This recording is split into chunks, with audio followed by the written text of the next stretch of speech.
제가 그랬는데 이런 큰 주제를 왜 했느냐. 제가 66년부터 80년까지 해양수산부 전신인 수산청에 근무를 했어요. 그래서 공무원 생활을 한 15년을 해양수산부에서 근무를 했고 전두환 그때 해직이 됐어요. 그래서 해직되고 나서 그러니까 1980년에 해직되고 나서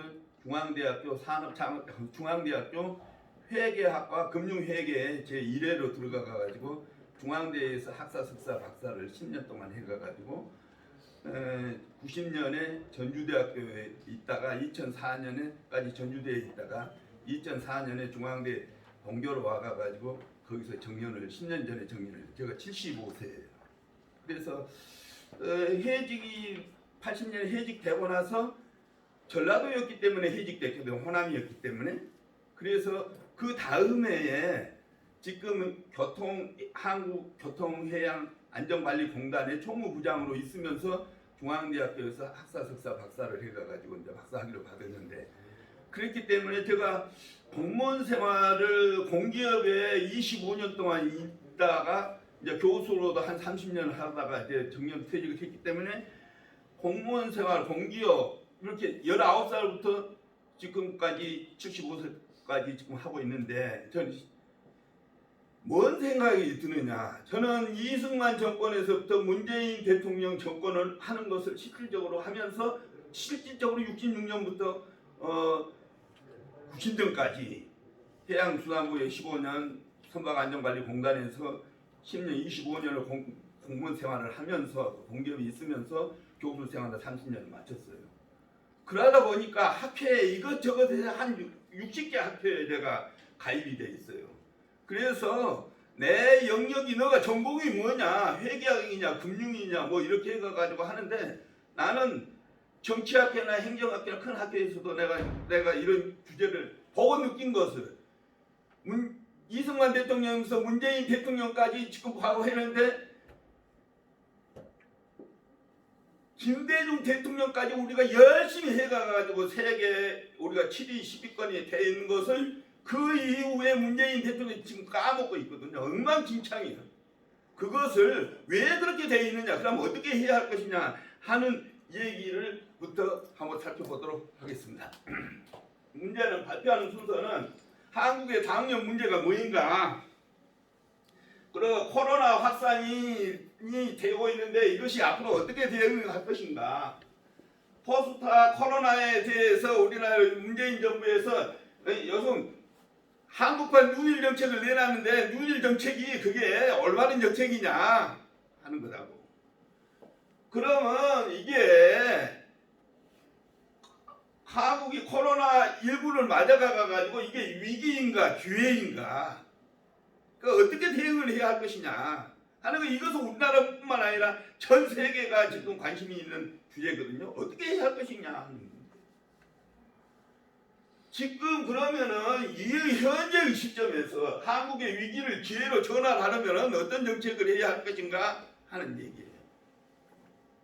그리고 그러면 이것을 제대로 하려고 그러면 그 사람이 하는 것이거든요.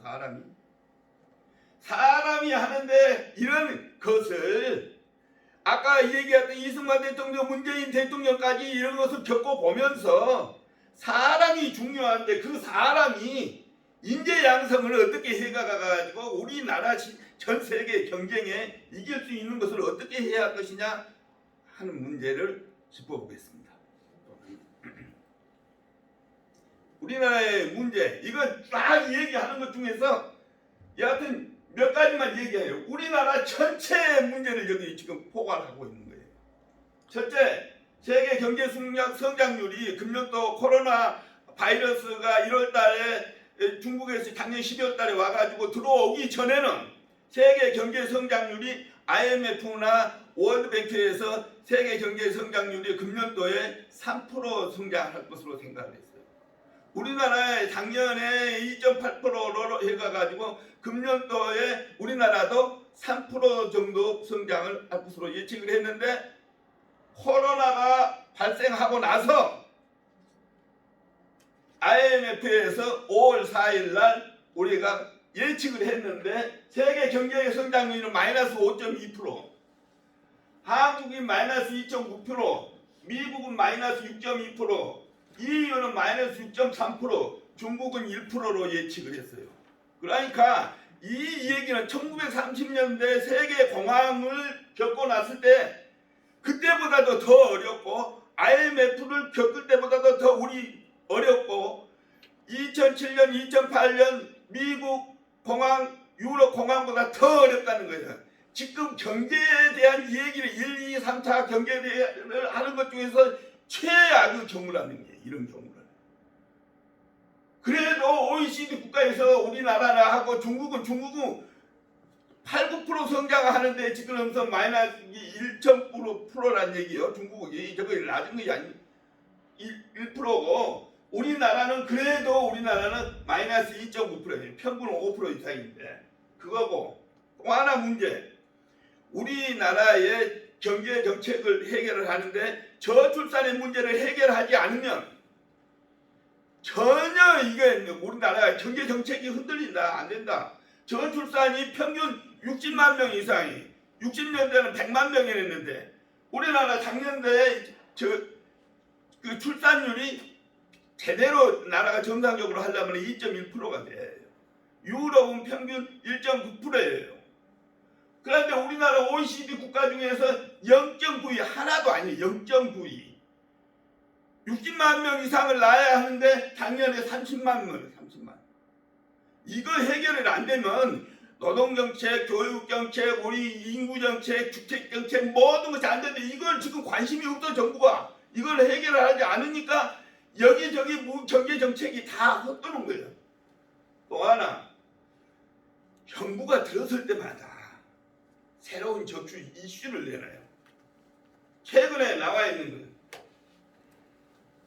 이명박 정부에 녹색성장 한다고 그래요. 녹색성장. 녹색성장 개념도 모르고 녹색성장 한다고 그래가지고 한강을 4대강을 뜯어해가지고 해놓은 결과가 엉망진창으로 끝나면 감옥에 가는 거예요.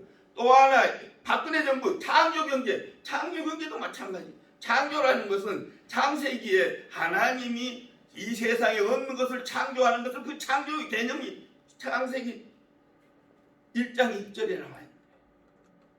창조라는 것은 인위적으로 턱다운식으로 해가지고 창조가 안 되는 거거든요. 개념을 모르고 해가지고 박근혜 자기도 창조에 걸려가가지고 그 문제에 걸려가지고 감옥에 가는 거예요.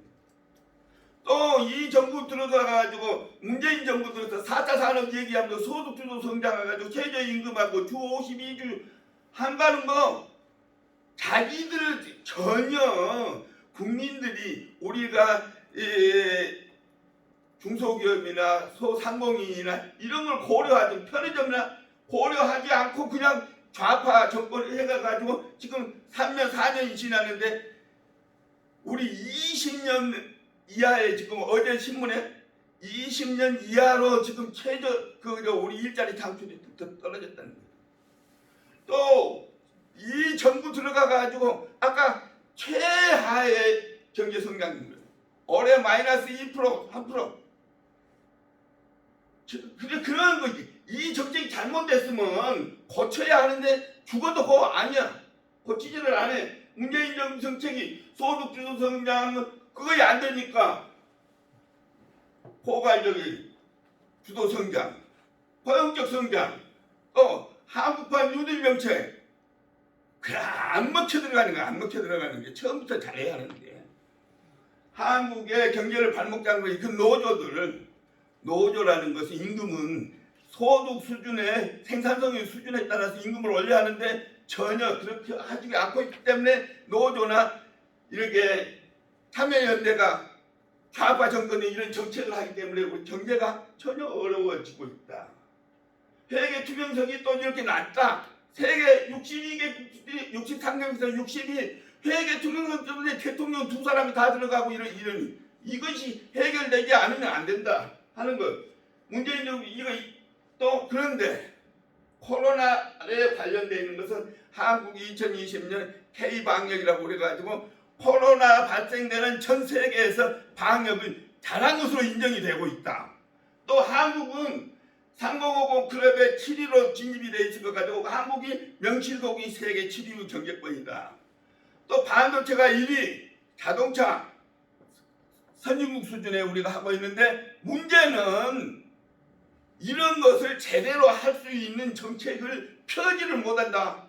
정부가 국민의 전문가의 이 얘기를 안 듣는데 문제가 있다는 것을 이거 문제, 이 문제를 해결하는 것이 우리나라 문제다.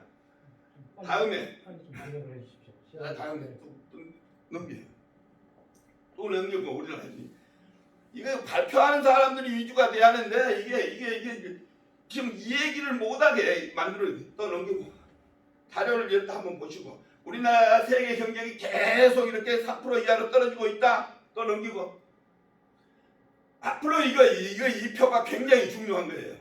이게 1960년대에서부터 우리가 88년 올림픽을 치를 때까지 8, 9% 경제 성장을 하겠고 1995년에 OECD에 가입했는데 97년에 김영삼 정부가 세계화에 대한 아무 준비 없이 풀어가가지고 IMF를 당했는데 IMF도 김대중 정권에서 그걸 잘 극복하다가 1년 만에 그걸 극복을 해가지고 우리가 했는데 그때 8, 9% 성장하던 것이 지금 경제 성장률에 지금 3% 이하로 떨어지고 있는데 그래도 OECD 국가 중에서 한국이 잘하고 있는 상태다.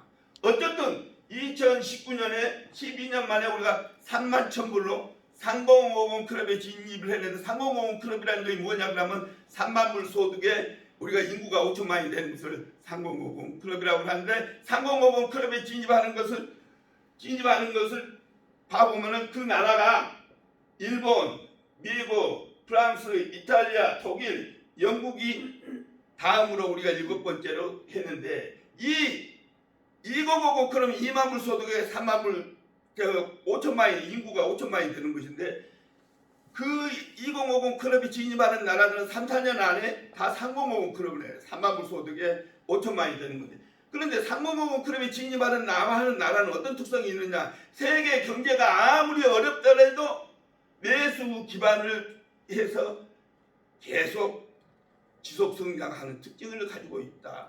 그러니까 한국이 대단한 나라단 말이에요. 우리가 김대중 정부과 때 잘해왔단 말이에요. 지금 우리 이렇게 기반을 해는데 이런 이명박, 박근혜, 문재인 정부 들어와가지고 개판을 치고 있다 정치가. 그런데 과거에 이렇게 했기 때문에 우리나라가 김정은이가 우리 국방비 GDP의 30%를 싸고 포로 IMD를 우리가 싸도 주식시장이 흔들리지 않는 것이 3050 클럽에 진입한 나라에 우리가 저력이다. 능력고 이래서 우리나라의 수출 강국 세계 우리나라가 2019년에 우리가 6위에요. 6위 1조 원은 무역으로 봐보면 1조 원이에요. 1조 원 수출을 해가가지고 한국 외환 보유고로 봐보면 세계 6위에요. 우리나라 중국, 일본, 스위스, 러시아, 인도, 대만, 홍콩, 사우디아라비아 다음으로 우리가 4,200만 우리가 4,475억 불을 우리가 외환 보유고래. IMF 때 350억 불이 모자라가지고 우리가 IMF를 당해가지고 우리가 부도가 나서 150억 불을 빌려다가 1년 만에 우리가 갚았기 때문에 너는 기가. 그런데 2050에서 3050을 6년 만에 해서 했는데 우리나라가 국민들이 느끼는 수준 우리가 7위 국가인데 우리가 먹고 살기가 왜 팍팍하냐? 왜 그러냐? 소득이 양극화 때문에 가야 돼. 있는 사람만 많고 있는 사람은 부자고 없는 사람은 없기 때문에 이 양극화를 극복해야 한다. 그렇기 때문에 3만 불 세계 우리 7위 맞아? 이런 소득 이것을 해결해야 한다. 또 넘기고 쫙 넘기고 선진국에 다른데 요거 앞으로 우리가 먹고 살아야 할 것들 바다에서 찾아야 한다. 해양수산에서 엘빈 토플러가 제3의 문표를 쓸 때 정보화 시대에 이 얘기를 할 때 제1위가 21세기 10대 주요 산업을 했는데 제1위가 전자컴퓨터 산업, 2위가 인공위성, 3번이 수산물, 수산 양식에 관해 바다에서 찾아야 한다. 4번이 바이오 산업. 식량 문제를 해결할 수 있는 유일한 인자 바다에서 찾아야 한다. 또 넘기고 양식 산업에서 해야 한다. 피터 드러커가 얘기했는데 세계 인구가 60억에서 75억이에요. 지금 75억인데 21세기는 인터넷보다 먹고 사는 것에 투자하는 여기에 더 넘기고 수산 양식의 주력 산업으로 투자를 해야 한다. 윌리엄 하랄도 수산 양식이 바다를 중요시해야 하는 산업에 해야 한다. 인터넷도 중요하고 정보화 산업도 이해하는데 바다에서 찾아야 한다. 육상에서 나는 것과는 절대적으로 못하는데 75억 인구가 뭐 먹는가? 또 넘기고 조금 넘겨. 수산 양식 바다가 중요하다. 세계 인구가 75억인데 밥을 못 먹어가지고 한 살이 8억이에요. 앞으로 100억 이상이 예상되는데 현재 금방 100억 될 거예요. 100억이 배고파 굶어 죽는 사람이 12억이다. 이러면 육지에서 나는 것과는 절대적으로 모자란다. 부족한 식량은 바다에서 찾아야 한다. 이것을 정부가 몰라 이런 얘기를 해도 그걸 넘기고 이렇게 코로나에 관련되어 있는 게 쭉 넘기고 시간 없다고 하니까 뭐 저 넘기고 여기 우리나라 국가 간의 편차 뭐 이런 거 여기 자료를 한번 보세요. 전반적으로 우리나라가 지금 하고 있는 거 지역 간 편차 뭐다 그래서 세계적으로 잘하고 있는 오늘 아침에 신문을 봤더니 미국 바이든이 하는 얘기가 뭔 얘기냐? 바이든이 새 정부 들어서면 제일 처음에 200명 이상의 그 코로나를 방역하는 전문위원회를 만들어 가가지고 거기에 그게를 잡겠다. 26만 명이 하루에 발생해요. 죽는 사람이 하루 2만 명이에요. 그러면서 모든 학교에 초중 고등학교 대학교를 비대면으로 하도록 지금이 코로나가 잡힐 때까지. 이태리에서는 지금 하루에 발생하는 것이 2만 6천 명이에요. 2만 6천 명 죽어가는 것이 2천 명 이상이에요. 그러니까 유럽의 독일이나 영국이나 모든 나라들은 미국 다음으로 러시아고 이거 코로나 문제 해결을 하지 않으면 안 된다. 그래가지고 아우성이에요. 그런데 해결할 것, 금방 해결될 것 같지를 않아요. 또 넘기고. 거기에 대해 토마스 프리드만이 얘기가 한 거, 민주적으로 잘하고 있는 거, 한국이 최고다. K-방역이 잘하고 있다. 문을 안 닫고 대만은 아예 문 닫아버려가지고 대만은 하나도 안 생기는 거예요. 들어오지도 못하고. 그것도 방역이 아니죠. 문 닫아가지고 해버려요. 우리나라는 비행기 들어오게 하면서 추적을 하면서 해가지고 하는 것이 한국의 최고다. 한국이 역시 선진국이다. 중진국이 아니라 선진국이다라는 얘기예요. 이거 그래서 코로나 이후에 앞부터 코로나는 BC 코로나 before COVID-19 after COVID-19 코로나가 생기기 전과 전후가 완전히 지금은 우리 ADPC 하는 것과 같이 이번에 그것으로 인해 가가지고 전 세계 하는 경제 패턴, 정치 패턴 모든 것이 바뀔 것이다. 그런데 코로나가 맹년 상반기, 맹년 하반기로 해가지고 이것이 잡히더라도 코로나 전으로는 돌아가지 않는다는 것이 문제다. 어떻게 대응을 하느냐에 따라서 달라질 것이다. 또 넘기고 쭉 넘기고 코로나에 대해서 뉴딜 정부가 한국판 뉴딜 정책을 만들어내놨어요. 뉴딜 정책이 뭔지도 모르고 뉴딜 정책을 내놓은 거예요. 아까 얘기한 소득 주도 성장이 안 통하지, 포용적 성장이 안 통하죠. 그러니까 이제 3년을 이제 다 지나가가지고 이제 1년 남았는데 한국판 뉴딜 정책 SOC가 루즈벨트가 1930년대 하는 것은 일자리 창출을 하기 위해서 SOC 댐을 막아가지고 일자리 거기 가서 임금 받아가지고 했는데 10년 동안 해가지고 그게 성장률 경제 성장을 일으키는데 도움이 전혀 안 됐어요. 그거는 일자리 창을 단순히 먹는 사람들이 하기 위해서는 그게 SOD 그걸 해가지고 하는 것이 아니거든. 그 정책이 이거 전혀 이거 내용을 한번 보세요. 이거 또 넘기고 쭉 넘기고. 결론을 얘기. 네, 결론 지금 다 넘기고 지금 우리가 요거 뉴딜 정책이 뉴딜 정책은 뭐가 하는 거예요? 사람이 하는 거예요. 사람이 어떻게 개조되느냐 하는 걸 얘기를 해야 한다고. 사람이 중심이 되고 사람이 디지털 뉴딜이나 그린 뉴딜을 하는데 그 그린 뉴딜은 어떻게 해야 할 것인가 이런 거 깊이 생각 없이 그냥 다 알려놓은 거예요. 배척적 없이. 뭐라고 그래야 3년 동안에 160조를 투입을 해가지고 일자리 창출을 뭐 665만 명을 하겠다. 어디서 160조를 가져온단 말이에요. 어디서 조달할 수 있는 능력, 일자리가 아무것도 없지. 그냥 160조 해가지고 일자리 창출 60만 명 하겠다. 그거 아니다. 그거 일자리 창출이 뉴딜 정책이 어떻게 해야 하는가 하는 건 있으니까 넘기고. 여기 거기 어떻게 해야 할 것인가 하는 거예요. 이런 얘기를 10분 만에 하라고 그러니 답답하지요. 전화저 뉴딜 또 넘기고 지금 20분 지났습니다. 네, 20분 넘기고 전화저 뉴딜 또 넘기고 아니, 결론을 가고 있어요. 여기 7월 14일 한국이 발표한 뉴딜 정책은 대통령 발표만 있고 내용이 없다. 저성장이나 뭐나 엉망진창이다. 어디서 자금을 조달해가지고 어떻게 해야겠다는 그런 구체적인 것도 없이 그냥 막 해놓은 거예요. 여러분 또 중소기업에 관한 실태조사를 했더니 중소기업이 다 듣겠다. 이런 얘기를 여기를 살리는 얘기를 했는데 이런 건 없다. 또 코로나로 인한 방역 조치만 잘하고 있지 그 외에 있는 것은 잘하고 있는 것이 없다. 우리가 중소기업이라든가 이런 진짜로 도와줄 수 있는 것에 도와줘야 하는데 정부에서 느닷없이 돈을 100만 원씩 청와대에서 100만 원씩 다 나눠주면서 뭐라고 그랬냐. 90%는 안 받고 도로 내줄 것이다. 청와대 99%가 다 받아갔다니. 그런 놈의 돈을 쓸 때는 죽을 만한 기업에다가 살려야 하고 죽을 수 있는 어려움에 있는 생계가 필요로 한 사람이 있는데 대통령을 위시한 모든 사람이 100만 원씩 나눠 쓰는 것이 그게 돈 장난이 틀려 있다. 너무 가고. 우리나라 기회인가 위기인가 아까 얘기했잖아. 지금 잘해왔어. 상호공업 그러면 7위요.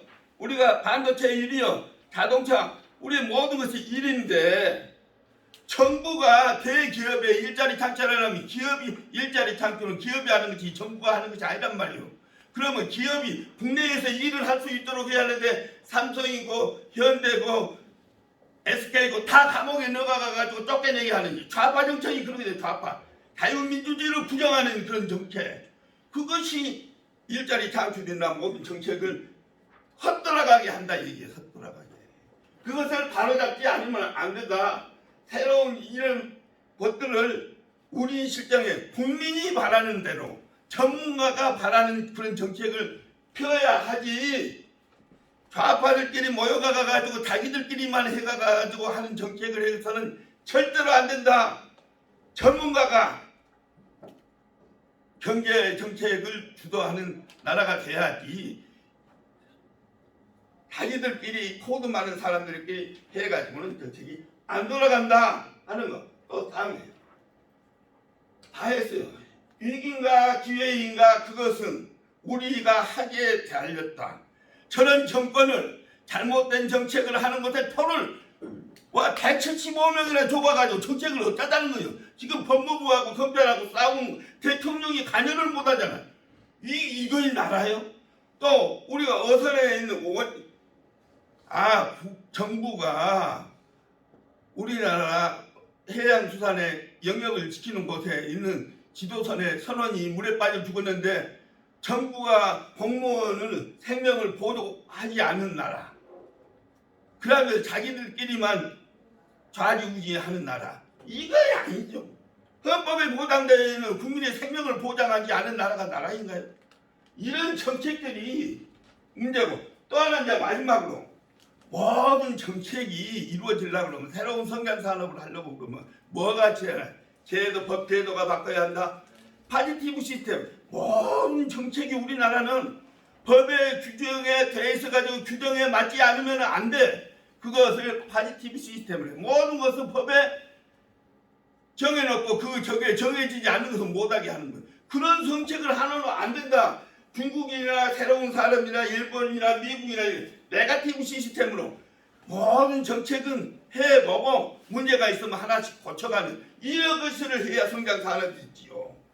이런 정책으로 바뀌지 않으면 안 되고 대통령 임기가 5년이지만 5년만 끝나고 말 것이 우리가 원전이나 이런 정책들이 단기적 전략으로 우리가 20년 30년을 해놓은 거 법에 만들어져 있는 것들을 무시하고 그냥 공정 뭐 여론조사 해가 가지고 그것을 바뀌는 이런 정책 해서는 안 된다. 우리나라가 제조업을 우리가 세계 10위권에 하는데 제조업이 세계 경제에서 이기는 이유가 전기료가 싸기 때문에. 전기료 원가가 제일 핵무기로 해서 전기료가 싸기 때문에 우리가 그만큼 하는데 그 전기료를 올려가 가지고 흑자를 적자로 만들게 하는 이런 좌파 정책이 이건 안 된다. 국민이 바라는 정책을 해야 한다. 그러고 이제 마지막으로 인력에 관련된 이제 끝 1분만. 사람을 키워야 한다. 사람이 제대로 돼야 한다. 또 넘겨 제일 뒤에 넘겨봐요. 제일 뒤에 어떤 사람을 키워야 하느냐. 마지막 그 전에 마지막 이거 한마디만 꼭 해야겠어. 그 전에 21세기 유엔에서 뭔 얘기를 했느냐. 21세기 국가에서 21세기에 필요한 기술이 뭐고 어떤 사람을 키워야 하느냐, 어떻게 키워야 하느냐 유엔에서 나오는 정의예요. 첫째, 21세기를 살아가려면 기초문해를 얘기해. 교양을 갖춰야 한다. 교양을 이해할 수 있는 언론이나 기사나 우리가 국민이 하면은 의견을 알아들을 수 있는 교양, 문해나 수재나 과학이나 ICT나 재정이나 문화에 관련 일반적인 교양을 갖춰야 한다. 두 번째, 역량을 갖춰야 한다. 뭐냐? 다른 사람이 갖지 않은 나의 전문적인 기술을 가지고 내가 그것으로 먹고 살 수 있는 역량이 있어야, 전문적인 기술이 있어야 한다. 그러려고는 비판적인 사고를 가지고 창의성과 의사소통과 협력을 할 수 있는 능력을 가져야 한다. 이것 두 개 다 필요하다. 교양도 필요하고 역량도 필요하지만 사람 인성이 제대로 있어야 한다. 조국 마누라 인류대학교 나와가지고 교양 다 갖추고 능력 있고 머리 천재들이잖아요. 그런데 들어가가지고 뭐 인성이 개판이 되지. 국민들이 바라는 인성이 그런 개판. 우리 또 여기 봐보면 창의성, 주도성, 일관성, 적용성, 리더십, 과학 문화를 이해하는 이런 인성이 제대로 돼 있는데 인성이 제대로 된 놈이 대통령이 돼야 하고 CEO가 돼야 하고 리더가 돼야지. 인성이 안 돼 있으면 이거에 아무리 똑똑해도 그 나라를 망해버린다. 이런 사람을 길러내야 할 의무가 여러분들이 대학 교수들이 해야 할 일이다. 감사합니다. 저희들